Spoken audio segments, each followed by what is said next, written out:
might be able to see a few trees, but you're still concentrating on the elephants and the tiger and the leopard and Ma'am, all. good morning. I ngasi ma'am da kogi nature walk ye kanjage aduga naturalist kaina kamai to na mo ye koi bile ba khudi makse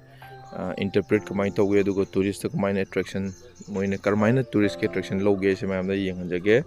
hoje ko mamang du uri nu pa se koi gi interpreter ni mana koi yam tien ba walk mo koi ma'am se pudori aduga interpret to gori sida ma'am mana koi ma'am du hole je hari pambi ji mana gi makhada leiba spider runi spider je kakching mali aduna kamai to dun mana mas ko gi pambi gi lipsi makhada mana leibi maram je karino aduga mana kamai to massage atop predator height to ge ko da mana yengalini hojik mamang da mu yengan to sina ko gi mayam ju khna ba 10 minute plan duni adu mai o mong da 10 minute plan je ko da ko de yam interesting mong interpret to dori ai kamai na ko gi saji go mana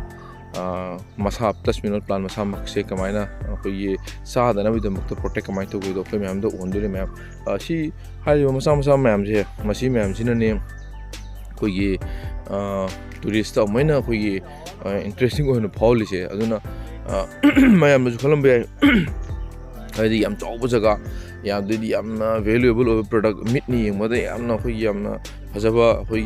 pot ma'am ma leire kan da tourism to bi yani na adu mai ke sulite akoi skill gi matung ina akoi ki marak tele masam sa pot ma'am ko interpretation fajana to bungam magadi akoi na tourist se akoi jaga du matang kui na koi na len mangam ni matang kui ni le gai tourist matang kui le gai akoi gi economy improve tor kani akoi local ma'am ma direct employment ta na indirect ma'am ma su akoi kana ba phangni aduna ai gi wakhanda koigi khunggi akhoi bida leriba mayam se khoi manipur da khunggi khoi bida leriba mayam se khoi na interpret tong magadi ko yam phabo oini na aina khale tourist mayam ma attraction to bung ngamne ne khale sida ju yong pambi se man ta store adini pambi je khoi ge mana no mak khoi konjan kare konjan lam tung da u adu ko na ta mana konjan mu na mai system de song thek thak ya ta aduna khoi masa se ma height tor ga le ya ta da mai kano se khoi deer gum na sab gum na ba aduna sigum ma sam sam am se ma'am interpretation phajana to ma makati yamna phaba yam thina attractive oi hojin ma na mo khoi the field on mai ta da khoi insect se mana se high insect se millipede ni masi mana khoi da ken to hole pahelle tin je khoi da pahela khoi field to hole deidi adu ga na khoi atopa akoina manam nambe aba smell tawbe aba natragana akoida ketare akoigi sense organ khodi maksista jigi hariba mana yengli pothiga kento samnan bai tare ma'am duna ya maru oi samnan base aduna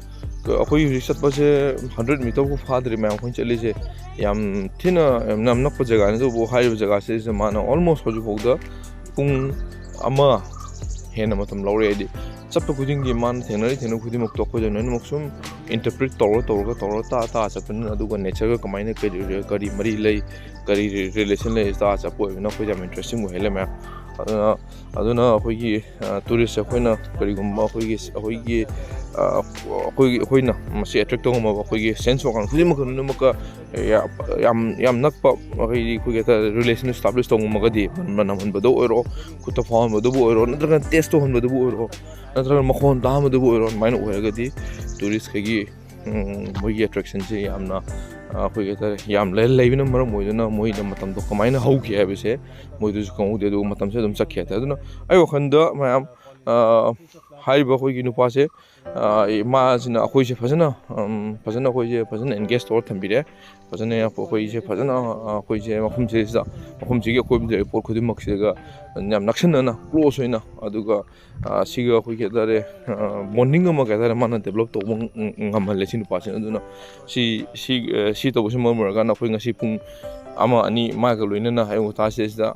khoi be sa matam da khoi da boring time to phau de ma yo ji u ji bo man ta in ha ta de kamai to na khoi banyan tree sina hari ba u khoi mai ma khori ba tam to khoi terminal to tomato sa hari ba u se man kamai to sum cha thore ye je